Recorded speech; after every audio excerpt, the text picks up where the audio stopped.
Hi everybody. I would imagine my first video has left a lot of people in shock, no doubt. And I'm trying to put a point out there of why I think the RCMP have picked on me in particularly. They beat up 3 little girls that come to my house, underage girls, yet Canada sits idle. I spent 4 days collecting email addresses to every single newspaper in Canada. What a joke that was. I sent them individual emails and then mass emails, and I've done this for weeks and then months. Do you know I never got one reply? I've included my friends' emails in that to make sure the emails were actually getting out there, and they were. Every single time. Yet not one newspaper in Canada would reply to a story of the same cop beating the shit, and I mean beating the shit out of 3 little girls. They beat them so bad. Now that's the girls that come and take care of me. Obviously sending me a message. They beat them black and blue. There was no charges. They were locked up overnight with no clothes on. And I'm talking black and blue. The hospital wouldn't even look at them. The hospital in Port Hardy in particular only deals with government friends and families. I have 2 criminal charges.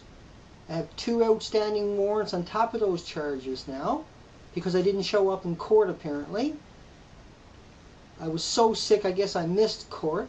And now I have 2 criminal charges, and I also have... Now that's for breaking a door at social services.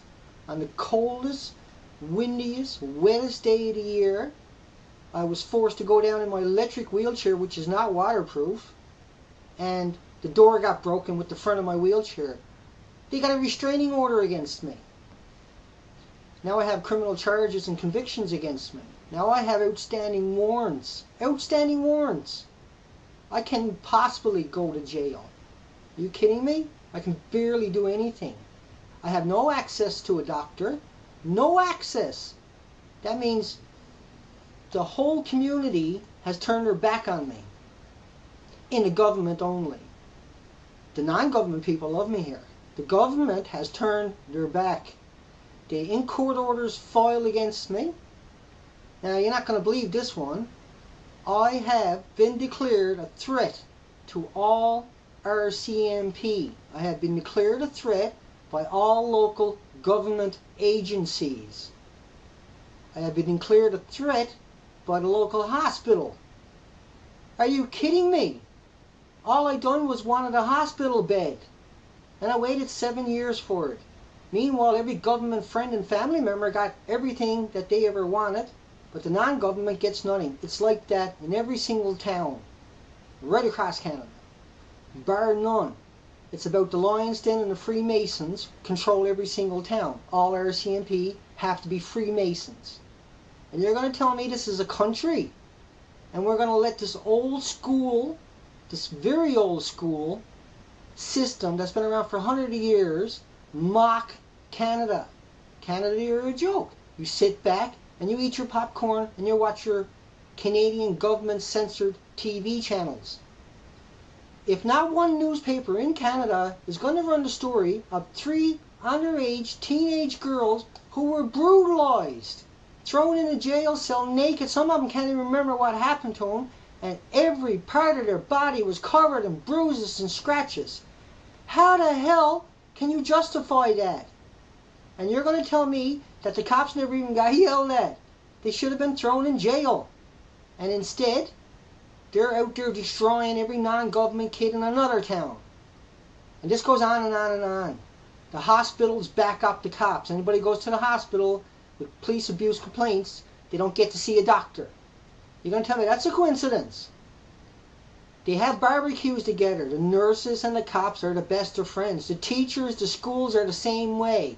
They only abuse non-government kids. You're going to tell me that this can't change or doesn't have to change? You're wrong. This is part 2. Let me tell you something. This is nothing. Part 3 is going to be a smack in the mouth, okay?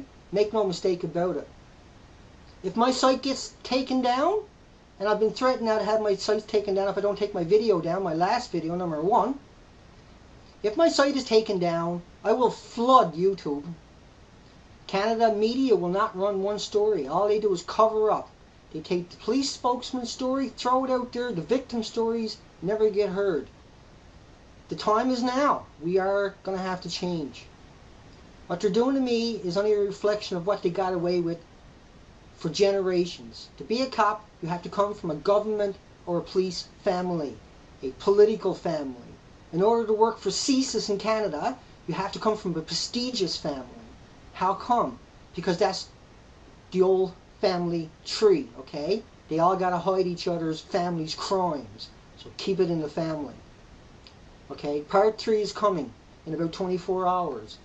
Part 3 is not going to be any fun for anybody to watch, but don't be stupid. Watch the video.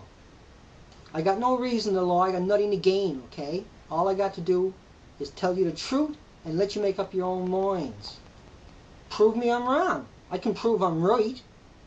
You try proving me I'm wrong. I'm not going away. There's an 11-year-old rape victim who was raped by Chief Justice, Supreme Court Justice Alex Hickman. Nobody in Canada cares.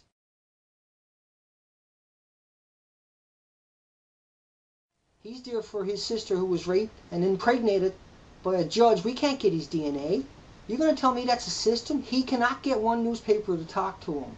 He's been at this for a long time. This system will change. I will change it. Make no mistake about it. I got you worked out, okay? You're going to change. RCMP in Canada, your history. The nurses in Canada, you're disgusting people. Disgusting. The doctors in Canada, hideous people. Canada needs to change. Canada will change. And Canada is about to change. I will make sure of that at all costs. Take care.